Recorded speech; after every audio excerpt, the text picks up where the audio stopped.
Hello everyone, welcome back to my simple and tasty recipe channel. ನಾನು ನಿಮ್ಮ ಪ್ರೀತಿ ಅಶ್ವಿನಿ ಮಂಜುನಾಥ್. ಹೇಗಿದ್ದೀರಾ ಎಲ್ಲರೂ? ಐ ಹೋಪ್ ಚೆನ್ನಾಗಿದ್ದೀರಾ ಅಂತ ಭಾವಿಸ್ತಾ ಇದ್ದೀನಿ. ನಾನು ಕೂಡ ಚೆನ್ನಾಗಿದ್ದೇನೆ. ಇವತ್ತಿನ ವಿಡಿಯೋದಲ್ಲಿ ಯಾವುದೇ ರೀತಿ ಸಾಸ್ ಹಾಕ್ತೆ, ವಿನೆಗರ್ ಹಾಕ್ತೆ, ಹೊರಗಡೆ ಪದಾರ್ಥಗಳನ್ನು ಬಳಸದೆ ನಾವು ಮನೆಯಲ್ಲಿ ಇರುವಂತಹ ಒಂದು ಇಂಗ್ರೀಡಿಯೆಂಟ್ಸನ್ನು ಯೂಸ್ ಮಾಡಿ ಹೇಗೆ ಸಿಂಪಲ್ಲಾಗಿ ಟೇಸ್ಟಿಯಾಗಿ ಎಗ್ ರೈಸನ್ನು ಮಾಡ್ಕೊಬೋದು ಅಂತ ಹೇಳ್ತೀನಿ. ಅದಕ್ಕೆ ಮುಂಚೆ ನೀವು ನನ್ನ ಚಾನಲನ್ನು ಸಬ್ಸ್ಕ್ರೈಬ್ ಮಾಡ್ಕೊಳ್ಳಿ, ಹಾಗೆ ಬೆಲ್ ಐಕಾನ್ ಪ್ರೆಸ್ ಮಾಡಿ, ವಿಡಿಯೋಗೊಂದು ಲೈಕ್ ಕೊಡಿ, ಹಾಗೆ ಶೇರ್ ಕೂಡ ಮಾಡಿ ಅಂತ ಹೇಳ್ತಾ, ಯಾರು ನನ್ನ ಚಾನಲನ್ನು ಹೊಸದಾಗಿ ನೋಡ್ತಾ ಇದ್ದೀರಾ ಅವರು ದಯವಿಟ್ಟು ಸಬ್ಸ್ಕ್ರೈಬ್ ಮಾಡ್ಕೊಂಡು ನೋಡಿ. ಯಾಕೆಂದರೆ ನನಗೆ ಸಬ್ಸ್ಕ್ರೈಬರ್ ತುಂಬ ಕಡಿಮೆ ಇದ್ದಾರೆ, ನನಗೂ ಎಲ್ಲರಂತೆ ಸಪೋರ್ಟ್ ಮಾಡಿ ಅಂತ ಹೇಳ್ತಾ ವಿಡಿಯೋನ ಸ್ಟಾರ್ಟ್ ಮಾಡ್ತಾ ಇದ್ದೀನಿ. ಮೊದಲನೇದಾಗಿ ಎಗ್ ರೈಸ್ ಮಾಡಲಿಕ್ಕೆ ನಾನಿಲ್ಲಿ ರೈಸ್ ತೊಗೊಂಡಿದ್ದೀನಿ, ನೋಡ್ತಾ ಇರ್ಬೋದು. ಇದು ಮಕ್ಳಿಗಾದರೆ ಒಂದು 2 ಮೆಂಬರ್ಸ್ ತಿನ್ಬೋದು, ದೊಡ್ಡವರಾದರೆ ಒಬ್ಬರು ತಿನ್ಬೋದು ಅಂತ ಹೇಳ್ಬೋದು. ಸೊ ನಾನಿಲ್ಲಿ 1 ಪ್ಲೇಟ್ಗಾಗುವಷ್ಟು ಎಗ್ ರೈಸ್ ಮಾಡ್ತಾಯಿದ್ದೀನಿ.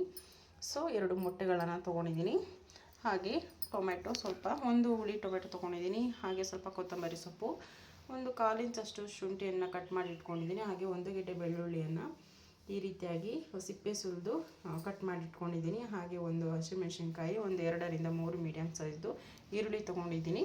ಇವಾಗ ಮಾಡೋದು ಹೇಗೆ ಅಂತ ಹೇಳ್ತೀನಿ. ಮೊದಲನೇದಾಗಿ ನಾನಿಲ್ಲಿ ಗ್ಯಾಸ್ ಸ್ಟವನ್ನು ಆನ್ ಮಾಡಿ ಗೋಬಿ ಬಾಣಲಿ ಇಟ್ಕೊಂಡಿದ್ದೀನಿ. ನಿಮ್ಮಲ್ಲಿ ಗೋಬಿ ಬಾಣಲಿ ಅವೈಲೇಬಲ್ ಇಲ್ಲ ಅಂತ ಅಂದರೆ ನಿಮ್ಮನೆ ಯಾವ ಪಾತ್ರೆ ಇದೆ ಆ ಪಾತ್ರೆಯಲ್ಲಿ ಮಾಡ್ಕೊಬಹುದು. ದಯವಿಟ್ಟು ಸಿಲ್ವರ್ ಯೂಸ್ ಮಾಡಿ, ಸ್ಟೀಲ್ ಯೂಸ್ ಮಾಡಬೇಡಿ, ಅಷ್ಟು ಸೇಫ್ ಅಲ್ಲ. ಸೊ ಅದಕ್ಕೋಸ್ಕರ ಇವಾಗ ಡ್ರೈ ಆಗಿದೆ ನೀರೆಲ್ಲ. ನೆಕ್ಸ್ಟ್ 2 ರಿಂದ 2.5 ಟೀ ಸ್ಪೂನಷ್ಟು ಆಯಿಲನ್ನು ಹಾಕ್ಕೊಳ್ತಾ ಇದ್ದೀನಿ. ಆಯಿಲ್ ಬಿಸಿ ಆದ ನಂತರ ಕಟ್ ಮಾಡಿ ಇಟ್ಕೊಂಡಿರುವಂತಹ ಶುಂಠಿ ಹಾಕ್ಕೊಳ್ತಾ ಇದ್ದೀನಿ, ಹಾಗೆ ಬೆಳ್ಳುಳ್ಳಿಯನ್ನು ಹಾಕ್ಕೊಳ್ತಾ ಇದ್ದೀನಿ. ನೀವು ಶುಂಠಿ ಬೆಳ್ಳುಳ್ಳಿ ಪೇಸ್ಟ್ ಯೂಸ್ ಮಾಡ್ಬೋದು, ಬಟ್ ಶುಂಠಿ ಬೆಳ್ಳುಳ್ಳಿ ಪೇಸ್ಟ್ ಹಾಕಿದ್ರೂ ಈ ರೀತಿಯಾಗಿ ಕಟ್ ಮಾಡಿ ಬೆಳ್ಳುಳ್ಳಿಯನ್ನು ಸೇರಿಸ್ಕೊಳ್ಳಿ, ತುಂಬಾ ಚೆನ್ನಾಗಿರುತ್ತೆ. ಇವಾಗ ಇದು ಫ್ರೈ ಆಗ್ತಾಯಿದೆ, ಅದ್ರ ಜೊತೆಯಲ್ಲೇ ನಾನು ಹಚ್ಚಿಟ್ಕೊಂಡಿರುವಂತಹ ಹಸಿಮೆಣಸಿನಕಾಯಿನ ಯೂಸ್ ಮಾಡ್ತಾಯಿದ್ದೀನಿ. ಮಕ್ಕಳಿಗಾದರೆ ಖಾರ ಕಡಿಮೆ ಮಾಡ್ಕೊಳ್ಳಿ, ದೊಡ್ಡವ್ರು ತಿನ್ನೋದಿದ್ರೆ ಖಾರ ಜಾಸ್ತಿನೇ ಹಾಕ್ಕೊಂಡು ಮಾಡ್ಕೊಳ್ಳಿ, ನಿಮ್ಗೆ ಎಷ್ಟು ಬೇಕೋ ಅಷ್ಟು ಹಾಕ್ಕೊಳ್ಳಿ. ನೆಕ್ಸ್ಟು ನಾನಿಲ್ಲಿ ಕಟ್ ಮಾಡಿರುವಂತಹ ಈರುಳ್ಳಿನ ಹಾಕ್ಕೊಳ್ತಾ ಇದ್ದೀನಿ. ಈರುಳ್ಳಿ ಸ್ವಲ್ಪ ಸಾಫ್ಟ್ ಆಗಬೇಕು, ಅಲ್ಲಿ ತನಕ ನಾವು ಫ್ರೈ ಮಾಡ್ಕೊಬೇಕಾಗತ್ತೆ. ಚೆನ್ನಾಗಿ ಫ್ರೈ ಮಾಡ್ಕೊಬೇಕು, ಈ ರೀತಿ ಕೈ ಆಡಿಸ್ಕೊಂಡು. ಈ ರೀತಿ ಫ್ರೈ ಮಾಡೋದ್ರಿಂದ ಫ್ಲೇವರ್ಫುಲ್ಲಾಗಿರುತ್ತೆ, ಹಾಗೆ ಸಾಫ್ಟಾಗಿರುತ್ತೆ. ಈರುಳ್ಳಿ ತಿನ್ನಲಿಕ್ಕೆ ತುಂಬ ಚೆನ್ನಾಗಿರುತ್ತೆ. ನೀವು ತರಕಾರಿ ಹಾಕಿ ಮಾಡಿಕೊಂಡ್ರೆ ನೀವು ಫ್ರೈಡ್ ಮಾಡ್ಕೊಳ್ಬೇಕು ಅಂತ ಹೇಳಿದ್ರೆ, ಸೊ ಇದನ್ನು ಹಾಫ್ ಬಾಯ್ಲ್ ಮಾತ್ರ ಫ್ರೈ ಮಾಡಬೇಕಾಗುತ್ತೆ, ಆವಾಗ ತುಂಬ ಚೆನ್ನಾಗಿ ಬರುತ್ತೆ ಅಂತಲೇ ಹೇಳ್ಬೋದು. ನಾನು ಇಲ್ಲಿ ಎಗ್ ರೈಸ್ ಮಾಡ್ತಾ ಇರೋದ್ರಿಂದ ಸ್ವಲ್ಪ ಸಾಫ್ಟ್ ಆಗಿರೋ ತನಕ ನಾನು ಫ್ರೈ ಮಾಡ್ಕೊಳ್ತಾ ಇದ್ದೀನಿ. ಇವಾಗ ಇದು ಸಾಫ್ಟ್ ಆಗಿದೆ. ನೆಕ್ಸ್ಟು ನಾನಿಲ್ಲಿ ಟೊಮೆಟೊ ಹಾಕ್ಕೊಳ್ತಾ ಇದ್ದೀನಿ. ಟೊಮೆಟೊ ಕೂಡ ಚೆನ್ನಾಗಿ ಸಾಫ್ಟ್ ಆಗಬೇಕು, ಅಲ್ಲಿ ತನಕ ಫ್ರೈ ಮಾಡ್ಕೊಬೇಕಾಗತ್ತೆ. ಟೊಮೆಟೊ ಈಗ ಸಾಫ್ಟಾಗಿ ಫ್ರೈ ಆಗಿದೆ. ಇವಾಗ ಸ್ವಲ್ಪ ಸೈಡ್ ಮಾಡಿಕೊಂಡು ಈ ರೀತಿಯಾಗಿ ಈ ಮಧ್ಯಭಾಗಕ್ಕೆ ನಾವೇನು ಮೊಟ್ಟೆ ತೊಗೊಂಡಿದ್ವಿ 2, ಆ ಮೊಟ್ಟೆಗಳನ್ನು ನಾನಿಲ್ಲಿ ಒಡೆದು ಬೌಲ್ಗೆ ಹಾಕ್ಕೊಂಡಿದ್ದೀನಿ.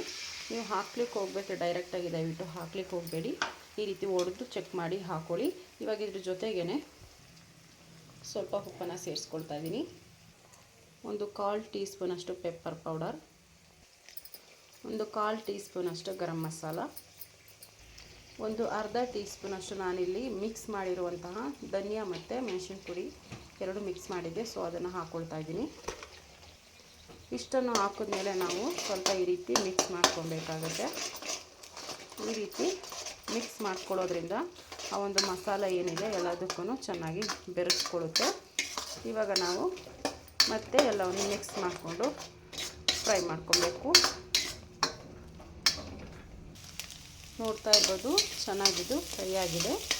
ನೆಕ್ಸ್ಟ್ ನಾವು ತೆಗೆದಿಟ್ಕೊಂಡಿರುವಂತಹ ರೈಸನ್ನು ಸೇರಿಸ್ಕೊಳ್ತಾ ಇದ್ದೀವಿ. ರೈಸ್ ಸೇರಿಸಿದ ನಂತರ ನಾವು ಇನ್ನೂ ಸ್ವಲ್ಪ ರುಚಿಯನ್ನು ಸೇರಿಸ್ಕೊಬೇಕು. ಸ್ವಲ್ಪ ರುಚಿಯನ್ನು ಸೇರಿಸ್ಕೊಳ್ತಾ ಇದ್ದೀನಿ. ಹಾಗೆ ಖಾರ ತಿನ್ನೋರು ಇನ್ನೂ ಸ್ವಲ್ಪ ಪೆಪ್ಪರ್ ಹಾಕ್ಕೊಬೋದು. ನಾನು ಮಕ್ಕಳಿಗೆ ಮಾಡ್ತಾ ಇರೋದ್ರಿಂದ ಪೆಪ್ಪರ್ ಸೇರಿಸ್ಕೊಳ್ತಾ ಇಲ್ಲ. ಇವಾಗ ಇದನ್ನು ನೀಟಾಗಿ ಮಿಕ್ಸ್ ಮಾಡ್ಕೊಳ್ತಾ ಇದ್ದೀನಿ. ಚೆನ್ನಾಗಿ ಮಿಕ್ಸ್ ಮಾಡಬೇಕು. ಇದನ್ನು ಮಿಕ್ಸ್ ಮಾಡಬೇಕಾದ್ರೆ ಫ್ಲೇಮು ಹೈಯಲ್ಲಿರಬೇಕು. ಆ ರೀತಿ ಮಾಡೋದ್ರಿಂದ ಬಿಸಿ ಬಿಸಿಯಾಗಿ ಸೂಪರಾಗಿರುತ್ತೆ ತಿನ್ನೋಕ್ಕೆ, ಅಷ್ಟೇ ಟೇಸ್ಟು ಕೂಡ ಇರುತ್ತೆ. ನೀವು ಹೊರಗಡೆ ಹೋಗಿ ತಿನ್ನೋ ಅವಶ್ಯಕತೆಯೇ ಇರೋಲ್ಲ, ಮನೆಯಲ್ಲೇ ಮಾಡಿಕೊಂಡು ಸಿಂಪಲ್ಲಾಗಿ ತಿನ್ಬೋದು. ಎಗ್ ರೈಸನ್ನು ಯಾವುದೇ ರೀತಿ ಸಾಸ್ ಇಲ್ಲದೇ ಮಾಡಿಕೊಂಡು ತಿನ್ಬಹುದು. ತುಂಬಾ ಹೆಲ್ತಿಗೂ ಕೂಡ ತುಂಬಾ ಒಳ್ಳೆಯದು ಅಂತಲೇ ಹೇಳ್ಬೋದು. ಇವಾಗ ಇದನ್ನು ಚೆನ್ನಾಗಿ ಇದೇ ರೀತಿ ಮಿಕ್ಸ್ ಮಾಡ್ಕೊಬೇಕಾಗುತ್ತೆ. ಚೆನ್ನಾಗಿದು ಫ್ರೈ ಆಗಿದೆ. ನೆಕ್ಸ್ಟು ಕೊತ್ತಂಬರಿ ಸೊಪ್ಪನ್ನು ಹಾಕಿ ಗ್ಯಾಸ್ ಸ್ಟವ್ ಆಫ್ ಮಾಡ್ತಾಯಿದ್ದೀನಿ. ಈ ವಿಡಿಯೋ ಖಂಡಿತವಾಗಿ ಇಷ್ಟ ಆಗಿದೆ ಅಂತ ಭಾವಿಸ್ತೀನಿ. ಏನು ಹೇಳಲಿಕ್ಕೆ ಇಷ್ಟಪಡ್ತೀನಿಯಪ್ಪ ಅಂದರೆ, ಈ ಲಂಚ್ ಬಾಕ್ಸ್ಗೆ ಮಕ್ಳುಗಳಿಗೆ ಮತ್ತು ಎಮರ್ಜೆನ್ಸಿ ಸಾಂಬಾರು ಇರೋದಿಲ್ಲ, ಬೇರೆ ಏನಾದರೂ ಮಾಡ್ಕೊಂಡು ತಿನ್ನಬೇಕು, ಕ್ವಿಕ್ಕಾಗಿ ಮಾಡ್ಕೊಂಡು ತಿನ್ನಬೇಕು ಅಂತ ಅನಿಸಿದಾಗ ಈ ಒಂದು ರೆಸಿಪಿ ಟ್ರೈ ಮಾಡಿ. ಖಂಡಿತವಾಗೂ ನಿಮಗೆ ಇಷ್ಟ ಆಗುತ್ತೆ ಮತ್ತು ಯೂಸ್ಫುಲ್ ಆಗುತ್ತೆ ಅಂತಲೇ ಹೇಳ್ಬೋದು. ನೀವು ಒಮ್ಮೆ ಮನೇಲಿ ಟ್ರೈ ಮಾಡಿ ಅಂತ ಹೇಳಲಿಕ್ಕೆ ಇಷ್ಟಪಡ್ತೀನಿ. ಇದೇ ರೀತಿ ನನಗೆ ಸಪೋರ್ಟ್ ಮಾಡಿ, ಹಾಗೆ ಇನ್ನಷ್ಟು ರೆಸಿಪಿಗಳಿಗೆ ಮಾಡಲಿಕ್ಕೆ ನೀವು ಸಹಕರಿಸಿ ಅಂತ ಹೇಳ್ತಾ ಈ ವಿಡಿಯೋ ಖಂಡಿತವಾಗಿ ಇಷ್ಟವಾಗಿದೆ ಅಂತ ಭಾವಿಸ್ತಾ ಇದ್ದೀನಿ. ನೆಕ್ಸ್ಟ್ ವಿಡಿಯೋದಲ್ಲಿ ಸಿಗ್ತೀನಿ. ಅಲ್ಲಿ ತನಕ ಟೇಕ್ ಕೇರ್, ಬಾಯ್ ಬಾಯ್.